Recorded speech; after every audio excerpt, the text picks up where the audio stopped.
Hello class, good afternoon everyone. Class, जैसे कि previous classes में हमने आप लोगों का सेकंड यूनिट का 5th चैप्टर स्टार्ट किया था, सर्विलेंस। सर्विलेंस क्या होता है, कैसे करते हैं, क्या हो, किस तरीके से ये किया जाता है, वो सारी चीज़ें मैंने आप लोगों को प्रीवियस क्लासेस में बताई थी। जैसे कि सर्विलेंस मैंने आप लोगों को बताया था सिंपल लैंग्वेज में कि सर्विलेंस एक ऐसा मेथड है या एक ऐसा हमारा एक कम्युनिटी मेडिसिन का एक पार्ट है हमारे एपिडेमियोलॉजी का, जो कि हेल्प करता है एक तरीके से डिजीज़ को कंटिन्यूअसली एनालिसिस करने में कि क्या उसमें प्रॉब्लम्स आ रही हैं, क्या ये एक्शन दे रहा है, क्या ये मेंटेन कर रहा है। हमारी जो भी पब्लिक हेल्थ है, पब्लिक हेल्थ को जो भी डिजीज़ कंडीशन है उसको कंटिन्यूअसली मॉनिटर करने में ये सर्विलेंस हमारी मदद करते हैं, जो कि एक प्रॉपर डिजीज़ की एनालिसिस करके हमें एक इंफॉर्मेशन देते हैं, एक इंफॉर्मेशन कलेक्ट करते हैं और वो इंफॉर्मेशन हमें प्रोवाइड करते हैं, तो जिसे हम क्या कहते हैं, सर्विलेंस कहते हैं। तो सर्विलेंस बेसिकली क्या है, मैंने बताया था, एक सिस्टमिक कलेक्शन है, एक एनालिसिस है, जिसमें हम क्या करते हैं, किसी डिजीज़ की, हेल्थ इश्यूज़ की, हेल्थ से रिलेटेड कई सारे डाटा हम इसमें कलेक्ट करते हैं और कई सारे हम प्लानिंग करते हैं कि किस तरीके से हमें डाटा कंटिन्यूअसली कलेक्ट करते रहना है। तो उसे ही हम क्या कहते हैं, सर्विलेंस बोलते हैं।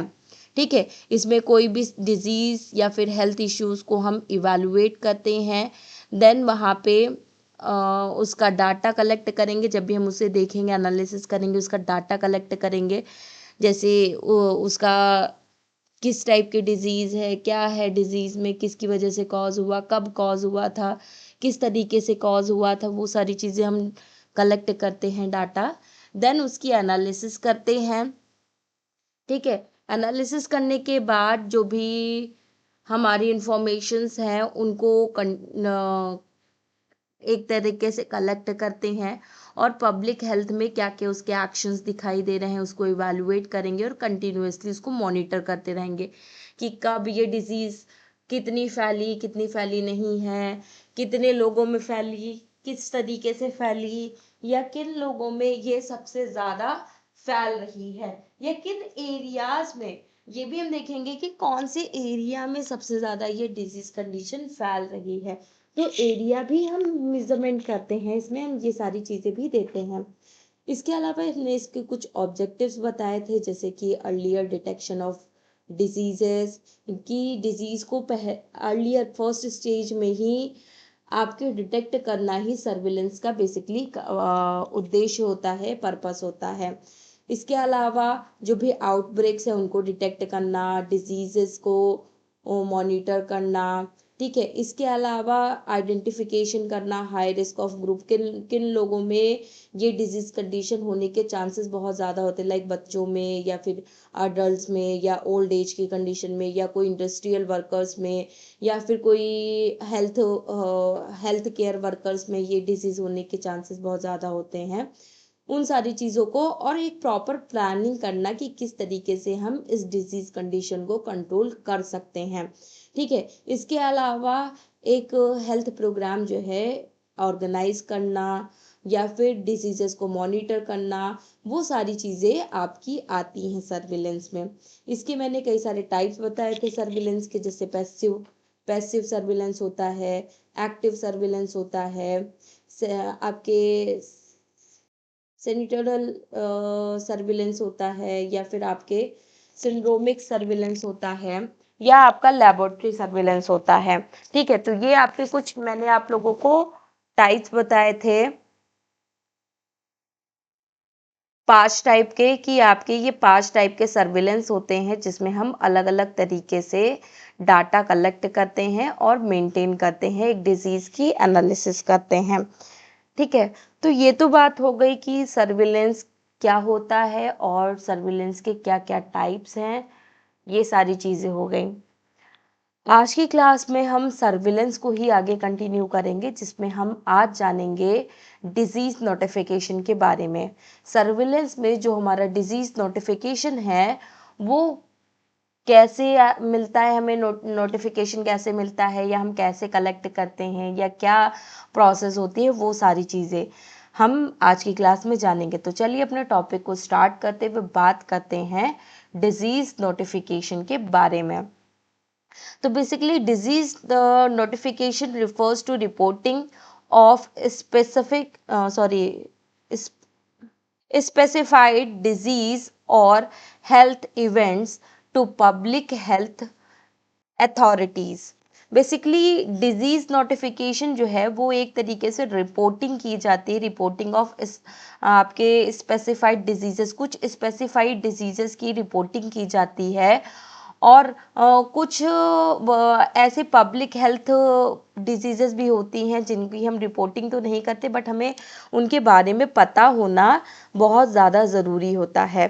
तो एक तरीके से देखा जाए, जो भी हमारी डिजीजेस है उनकी एक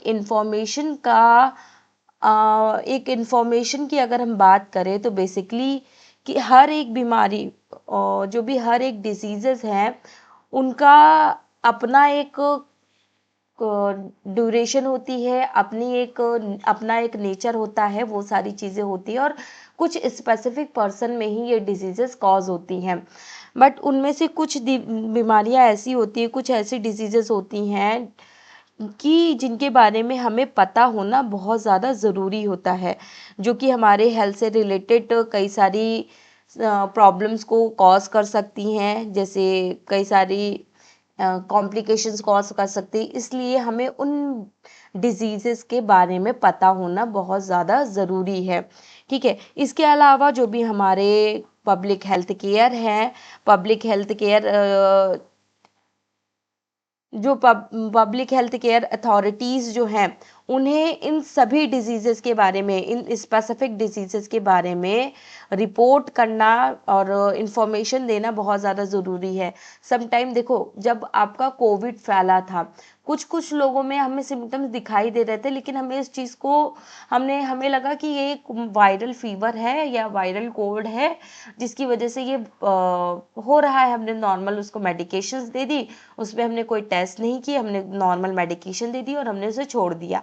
ठीक है, लेकिन जब हमने देखा एक लार्ज अमाउंट में फैलता जा रहा है, एक से दूसरे लोगों में, 2 से 3 में, 3 से 4 में, 4 से 8 में, 8 से 16 में। ठीक है, तो तब हमने क्या किया कि हमने इस चीज़ की इंफॉर्मेशन हमने किसको दी? आपके पब्लिक हेल्थ अथॉरिटीज़ को दी। जब हमने पब्लिक हेल्थ अथॉरिटीज़ को इसकी इंफॉर्मेशन दी तो उन्होंने क्या किया, कंटिन्यूअसली उस डिजीज़ के बारे में प्रॉपर एनालिसिस की। ठीक है, कि ये डिजीज़ अभी तो इस व्यक्ति में थी, लेकिन अब इस व्यक्ति में भी हो गई, कैसे, और क्या क्या सिम्टम्स ये शो कर रहा था, किस तरीके के सिम्टम्स दिखा रहा था, किस तरीके से ये हमें अफेक्ट कर रहा था, क्या क्या चीज़ें ये कर पा रहा था, उन सारी चीज़ों को हमने देखा, एनालाइज किया, और उन सारी चीज़ों की प्रॉपर हमने एक डाटा कलेक्शन किया, एक प्रॉपर इंफॉर्मेशन कलेक्ट की। ठीक है, और वो इंफॉर्मेशन कलेक्ट करके हमने अपनी पब्लिक हेल्थ अथॉरिटीज़ जो थी, हमने उनको ट्रांसफ़र कर दिया। अब जब हमारे पब्लिक हेल्थ अथॉरिटीज़ के पास ये नोटिफिकेशन गया, इस बीमारी का, इस डिजीज़ का नोटिफिकेशन गया, तो अब वो क्या करेंगे, ये पब्लिक हेल्थ अथॉरिटीज़ अब इसका सर्विलेंस करेंगे, मतलब अब इसका एक डाटा कलेक्ट करेंगे, प्रॉपर इसके बिहाफ पे एक प्रोग्राम जनरेट करेंगे, एक हेल्थ प्लानिंग करेंगे कि किस तरीके से हम इस डिजीज़ से बच सकते हैं, इसका वैक्सीन क्या होगा, क्या इसके जो है इससे क्या प्रिवेंशन के लिए क्या हम वैक्सीन यूज़ कर सकते हैं, क्या हम ट्रीटमेंट यूज़ कर सकते हैं। तो स्टार्टिंग में आपने देखा होगा कि जब कोविड आया था तो स्टार्टिंग में हमारे पास कोई भी मेडिसिन या फिर कोई भी वैक्सीन नहीं थी जिससे हम कोविड को हम रोक सके। लेकिन जब हमें इसके बारे में पता चला तो धीरे धीरे जो हमारे हेल्थ अथॉरिटीज़ जो थे, हेल्थ केयर अथॉरिटीज़ जो थी, उन्होंने क्या किया, इस डिज़ीज़ की प्रॉपर जांच पड़ताल की। ठीक है, इसका प्रॉपर कॉजेस, इसके सिम्टम्स, सारी चीज़ों को देखा, कहाँ से ये स्टार्ट हुआ, कैसे स्टार्ट हुआ, उन सारी चीज़ों को देखते हुए देन इसका क्या बनाया, एक प्रॉपर मेडिकेशन बनाई गई, इसका एक प्रॉपर वैक्सीन बनाया गया, एक इसका प्रॉपर ट्रीटमेंट बनाया गया। देन उसमें हमने क्या किया कि जब बहुत सारे लोग मर रहे थे तो हमने उन पे भी ट्राई करके देखा, फिर हमें कुछ नेगेटिव रिजल्ट मिले और हमें कुछ पॉजिटिव रिजल्ट मिले। तो जो पॉजिटिव रिजल्ट मिले तो हमने फिर से उसकी स्टडी की, स्टडी करने के बाद हमने क्या किया, उनको दोबारा से कई अदर पेशेंट्स पे हमने अप्लाई करके देखा, फिर हमने देखा कि हाँ ये ट्रीटमेंट काम कर रहा है, ये कोविड को रोक रहा है, इससे हमारे कोविड ठीक हो रहा है। तो वो सारी चीज़ें देखी गई और देन उसके लिए एक प्रॉपर ट्रीटमेंट तैयार किया गया। तो ये सारी चीज़ें हमारी कहाँ आती है, डिजीज नोटिफिकेशन में आती हैं। ठीक है, इसके अलावा सर्टेन डिजीजेस, जो भी हमारे सर्टेन डिजीजेस जो होती हैं वो administrative required to be reporting because they have to significant public health importance. Basically कुछ डिजीजेस ऐसी होती हैं जिनके बारे में हमें जानकारी होना बहुत ज़्यादा ज़रूरी है, जो कि हमारे कानूनी रूप से और प्रशासनिक रूप से भी ज़रूरी होती हैं। ठीक है, जैसे यहाँ पे लिखा हुआ है कि रिपोर्टिंग, बिकॉज ये हमारी रिपोर्टिंग होनी बहुत ज़्यादा ज़रूरी, सिग्निफिकेंटली पब्लिक हेल्थ इम्पॉर्टेंस के लिए। ठीक है, जिससे कि लोगों को इसके बारे में पता हो। ठीक है, जिससे कि ये एक तरीके से कानूनी रूप से भी और आपके जो आपके सिस्टमिक रूप से भी, सिस्टमिक तरीके से भी हमें इन कुछ ऐसी बीमारियां होती जिनके बारे में हमें पता होना बहुत ज़्यादा ज़रूरी होता है, क्योंकि ये क्या करती है, हमारी जो पब्लिक हेल्थ के लिए जो है बहुत ज़्यादा इम्पॉर्टेंट होती है। अगर हमने इसको इग्नोर कर दिया तो ये हमारी पब्लिक में कई सारे लोगों को स्प्रेड हो सकती है। ठीक है, जिसकी वजह से कई लोग इसकी वजह से अफेक्ट हो सकते हैं, जिसकी वजह से हमें बहुत ज़्यादा प्रॉब्लम भी हो सकती हैं। ठीक है, तो वो सारी चीज़ें आपकी रहती हैं। देन आपका क्या है, the purpose is to be allow authorities, जो इसका जो मकसद होता है वो जो भी हमारे पब्लिक अथॉरिटीज़ जो होती है, पब्लिक हेल्थ अथॉरिटीज़ जो होती हैं, उनकी हेल्प करना होता है। लाइक डिटेक्ट केसेस को, जितने भी हमारे इन डिजीज़ेस के जो भी केसेस हैं उनको डिटेक्ट करना कि कितने केसेस हैं, कहाँ ये केसेस सबसे ज़्यादा फैल रहे थे। ठीक है, इन्वेस्टिगेट आउटब्रेक्स क्या मिला हमें। ठीक है, बीमारी जो भी हमारी बीमारी थी, बीमारी के फैलने की जांच हम इसमें करते हैं कि किस तरीके से हमारी बीमारी फैल रही है, किस तरीके से हमारी डिजीजेज स्प्रेड हो रही हैं, या फिर हम इसमें ये भी देखते हैं टेक द कंट्रोल मेजर। इसमें हम ये भी देखते हैं कि कैसे हम इस डिजीज़ को किस तरीके से हम कंट्रोल कर सकते हैं, क्या कंट्रोल पॉलिसीज़ हमारी होनी चाहिए, क्या कंट्रोल सिस्टम हमारा होना चाहिए, क्या नियम कायदे होने चाहिए इस डिज़ीज़ को कंट्रोल करने के लिए। उन सारी चीज़ों को भी हम यहाँ पे देखते हैं। देन क्या करते हैं, प्रोटेक्ट द कम्युनिटी, और इन सारी चीज़ों को देख करके हम अपने कम्युनिटी में रहने वाले लोगों को प्रोटेक्ट करते हैं इन डिजीज़ से। तो ये आपका क्या आता है, आपका ये डिजीज़ नोटिफिकेशन का एक प्रॉपर पर्पस होता है, जो कि हमारे लिए, हमारी पब्लिक हेल्थ के लिए बहुत ज़्यादा इम्पॉर्टेंट होता है। अब बात करते हैं सर्विलेंस एंड आउटब्रेक्स डिटेक्शन की, कि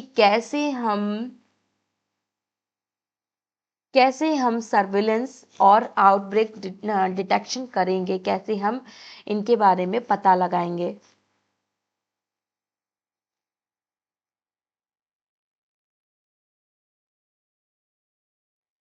कैसे हम डिजीज़ेस की निगरानी करेंगे, कंटिन्यूअसली उसको हम डिटेक्ट करेंगे, और कैसे हम इसको कैसे ये फैल रही है ये डिजीज़ेस, हम उसका कैसे पता लगाएंगे, उन सब के बारे में अब हम जानेंगे। तो one of the most important function of surveillance is earlier detection of outbreaks.